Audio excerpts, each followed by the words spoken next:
तुपकरांकडे ते देखील आपल्या सोबत आहेत किंबहुना रविकांत तुपकर. आपण सर्वात आधी रविकांत तुपकर यांच्याकडे जाणार आहोत. रविकांतजी, सध्याची एकंदरीत मोर्चाची स्थिती, आपल्या मागण्या आणि त्याला मिळणारा प्रतिसाद किंवा होणारी चर्चा याच्याबद्दल आम्हाला काय सांगाल?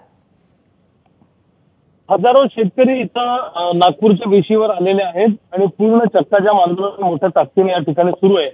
जबलपूर, भंडारा, हैदराबाद, वाराणसीकडे तुळजापूर आणि हा जो समृद्धी महामार्ग आहे हा पूर्णपणे शेतकऱ्यांनी बंद केलेला आहे.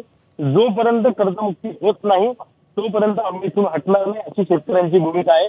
पंजाबचे शेतकरी जसे वर्षभर दिल्लीच्या वेशीवर बसले त्या पद्धतीनं कर्जमुक्ती, सोयाबीन कापसातला भाव फरक आणि इतर शेतकऱ्यांच्या मागण्या, जसं मच्छीमारांची मागणी आहे, मेंढपाळांची मागणी, या सगळ्या मागण्या ज्या केलेल्या आहेत या मागण्या जोपर्यंत मान्य होत नाही, विशेषतः त्यात प्रामुख्यानं कर्जमुक्तीची मागणी आहे ती मान्य होत नाही तोपर्यंत इथून हटायचं नाही या निर्धारानं शेतकरी चक्काजाम आंदोलनामध्ये सहभागी झालेले आहेत. आणि शेतकऱ्यांची एक वज्रमूठ या ठिकाणी आवडल्या गेलेली आहे.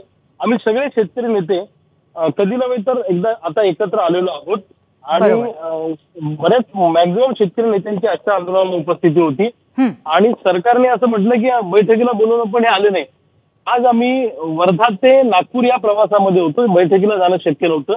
जातीचं, धर्माचं आंदोलन असलं की तिथं सरकार स्वतःहून चर्चेला जातं.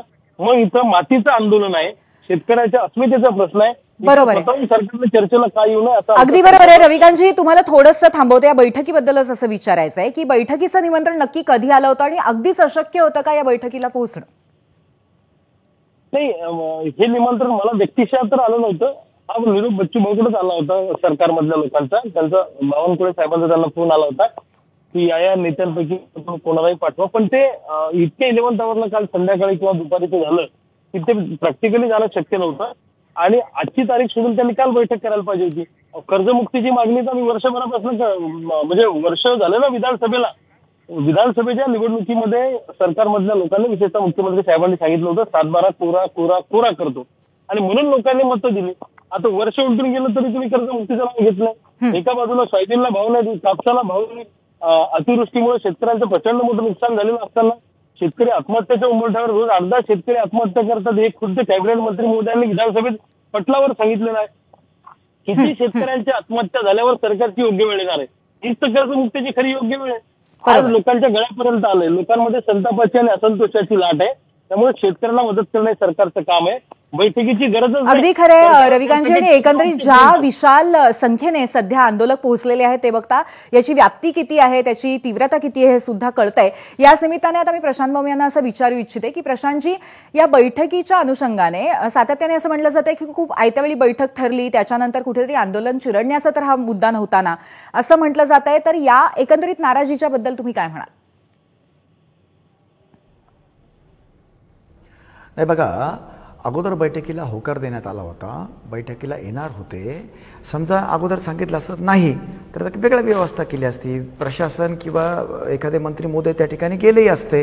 अगोदर होतं, पण ऐन वेळेला रात्री 1 वाजेला माननीय मुख्यमंत्री महोदयांना मेसेज आल्यावर सन्माननीय बच्चू कडू साहेबांचा किंवा आम्ही येऊ शकणार नाही आहेत म्हणून ती बैठक रद्द झालेली आहे. आमचं असं मत आहे की किमान बच्चू कडूजींनीच जायला पाहिजे होतं असंही काही नाही आहे. एखाद्या नेत्यांनी जरी गेलं असतं, बघा मागण्या आपण देतोय त्याच्या आपण बसल्यानंतरच्या चर्चा करतो, त्याच्यातनं मार्ग निघतात, त्याकरता बैठकीला जायला हवं होतं. आपण गरज नाहीये सर्वांनी जावं, पण आणि सर्वच नेते काही नव्हते सुद्धा मोर्चामध्ये, तर काही नेत्यांनी तिथे जाऊन चर्चा केली असती तर बरं झालं असतं. हाच विषय सरकारतर्फे होता. ठीक आहे, आता समजा नाही जाऊ शकले, वेळेला बैठकीला या. सरकार सकारात्मक. बर पण प्रशांतजी, आता अजून आंदोलन अत्यंत तीव्र आहे. उद्या 12 वाजेपर्यंतचा अल्टिमेटम दिलेला आहे. तर आता उद्याच्या अनुषंगाने पुन्हा बैठकीची किंवा अशी कुठली शक्यता आहे का, चर्चेची शक्यता आहे का? सरकारचं पाऊल काय असेल?